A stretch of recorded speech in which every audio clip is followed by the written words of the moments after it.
Bem-vindos a mais uma aula. A aula de hoje eu vou mostrar para vocês como analisar ações. Eu vou dar algumas dicas de como eu analiso ações, lembrando que tem inúmeras maneiras de analisar as ações. Mas hoje eu vou mostrar como eu analiso e como eu indico a vocês analisar também.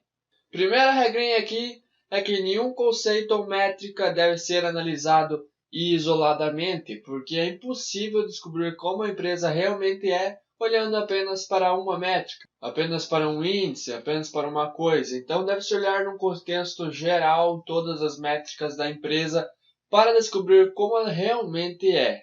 O primeiro critério aqui é rentabilidade. O que é rentabilidade? É o lucro da empresa em relação a alguma métrica. Vou dar exemplo do lucro em relação a alguma métrica com o patrimônio líquido e o total investido na empresa. Se for em relação ao patrimônio líquido, temos o ROI. Eu já vou explicar o que é o ROI. E se for o lucro em relação ao capital total investido, temos o ROIC. Pessoal, vou dar um exemplo aqui. O nosso exemplo é do food truck. Vamos dizer que você quer abrir um food truck. Mas, porém, você tem só 30 mil e você precisa dos 50 mil que custam para manter o food truck, para comprar o caminhãozinho, para pagar as despesas, para pagar alguém que vai trabalhar ali. Então vai custar um total de 50 mil. Mas você tem só 30. Então você empresta do banco 20 mil. Ou seja, você tem um ativo de 30 mil, que é o patrimônio líquido, e temos um passivo de 20 mil. Ou seja, com essas diferenças, nós temos o patrimônio líquido, que é de 30 mil. Esse patrimônio líquido é o dinheiro aportado diretamente do bolso dos investidores. E o passivo é aquela dívida que a empresa tem. Vamos explicar o que é o ROI. O ROI é o lucro líquido sobre o patrimônio líquido. Então vamos dar um exemplo que a empresa teve 3 mil reais de lucro líquido. O food truck teve 3 mil reais de lucro líquido sobre os 30 mil que são os patrimônio líquido, que é o dinheiro aportado dos investidores. Então temos um ROI de 10%.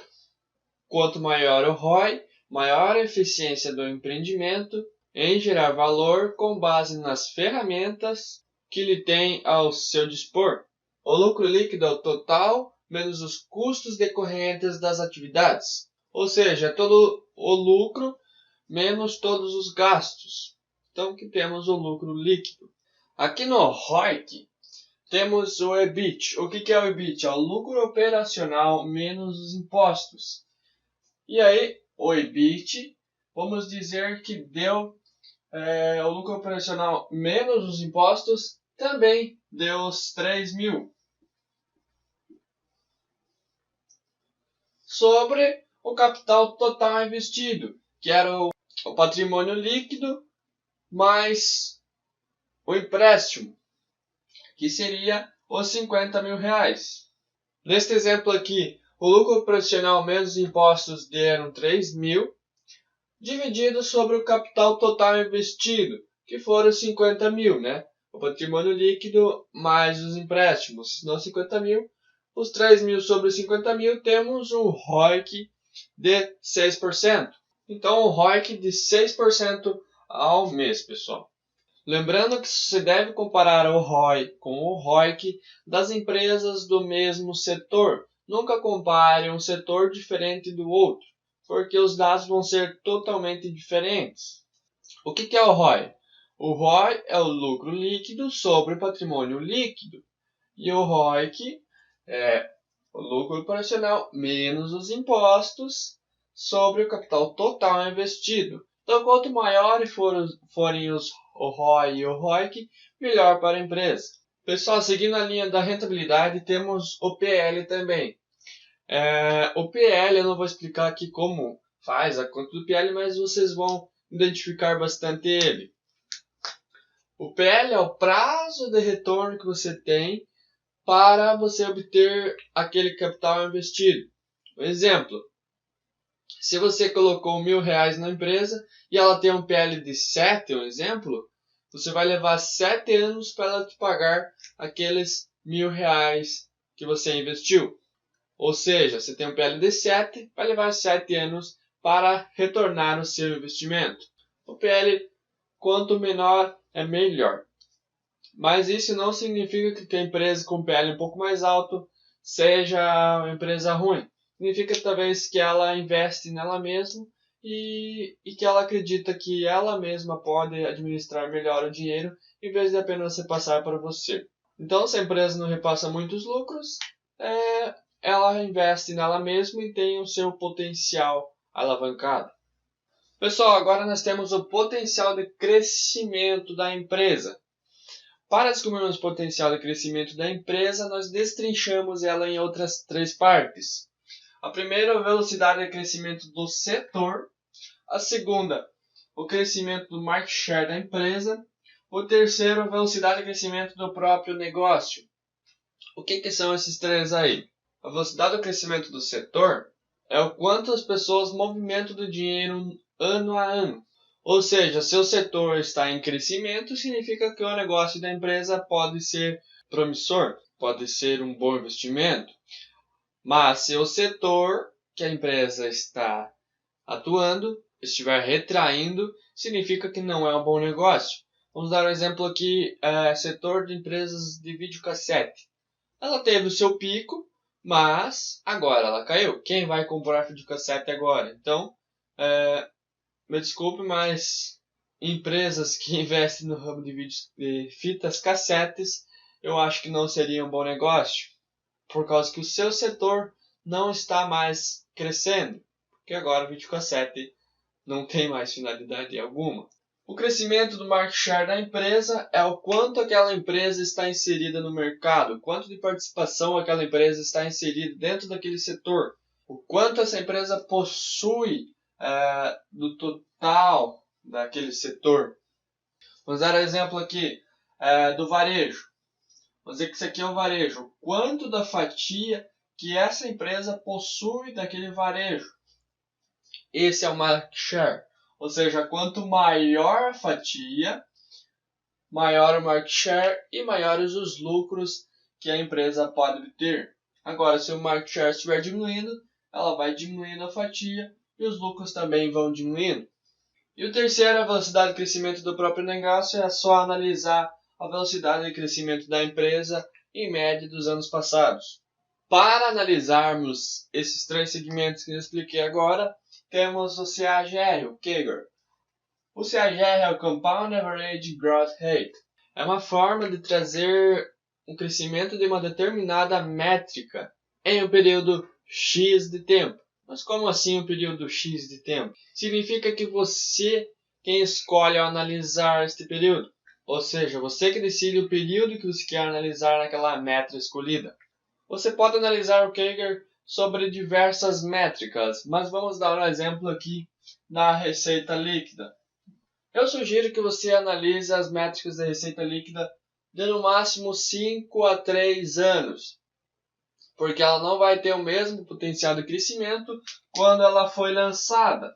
Ou seja, quando ela foi lançada, ela pulou daqui para cá, mas depois que ela ficou, essa empresa cresceu, ela talvez não vai conseguir o mesmo tamanho ela talvez não vai conseguir o mesmo potencial de crescimento, mas sim em escalas um pouco menores. Então, sugiro que vocês peguem de 3 a 4 ou 5 anos no máximo para vocês poderem prever o ano seguinte ou os próximos anos. Então, é para isso que o CAGR serve. Ele serve para você prever quanto mais ou menos que aquela empresa vai estar daqui 1 ano, daqui 2 anos. Chegamos até essa altura e aonde que eu posso analisar todos esses dados? Vocês podem analisar lá no Trademap, no portal Trademap, na web, né? Só que o Trademap é pago. Então eu indico a vocês analisar fundamentos. Eu vou deixar o link aí embaixo dos sites que eu costumo olhar, mas o que eu mais costumo olhar é do Fundamentos. Tem vários outros sites, até no Google, você pesquisa lá sobre tal empresa, você consegue analisar no Google. Lembrando que para analisar a empresa, sempre deve comparar com outra empresa do mesmo setor, sempre lembrando, do mesmo setor. Se você for comparar uma empresa de setor diferente, você não vai conseguir comparar nada, porque vai ser dados totalmente distorcidos. Então você abre uma aba ali, tem sites também que você pode adicionar uma empresa do lado da outra, mas você pode abrir uma aba e abrir outra aba do lado e você pode analisar dado por dado de cada empresa, qual que vai mais compensar. O terceiro critério a ser analisado é a gestão da empresa. Na gestão da empresa, podemos observar a cultura e o histórico dos executivos. A cultura é aquilo que é aceito das empresas, dentro da empresa. Ou seja, o que a empresa aceita lá dentro, o que os funcionários podem fazer. Vamos dar um exemplo aqui numa startup com um bancão. O bancão é todo certinho, todo social, conforme as startups que pode ser a roupa que escolher. Ou seja, por que a cultura é importante? Pela forma de que como os funcionários se sentem dentro dessa empresa. Se eles são reconhecidos pelos resultados que eles estão obtendo, se eles conseguem ver o que eles estão fazendo diferente para a empresa, para a sociedade, para eles mesmos. Então, reconhecer os seus funcionários é muito importante, porque assim eles vão poder entregar mais dos seus esforços. Ou seja, as empresas não seguem sozinhas sem os funcionários, então um precisa do outro. E os funcionários precisam estar de bem com a empresa. Pois, se eles não gostam da empresa, não gostam do seu ambiente de trabalho, eles não vão se esforçar e a empresa vai começar a ter queda nos resultados. A segunda coisa que devemos olhar na gestão das empresas é o histórico dos executivos. Tem aquele ditado, tem um negócio ruim, como a gestão boa é capaz de ir bem. Então, isso é verdade. Se os históricos dos executivos não forem bons, se aquelas pessoas que comandam, que estão lá em cima do guarda-chuva comandando a empresa, não tem um histórico bom, então é sinal que a empresa também possa não ter um histórico legal. Agora, se o histórico dos executivos forem legal, sinal que a empresa pode ter crescimento, pode ter ganhos. Como que analisamos o histórico dos executivos? Você vai pesquisar o nome da empresa e executivos daquela empresa.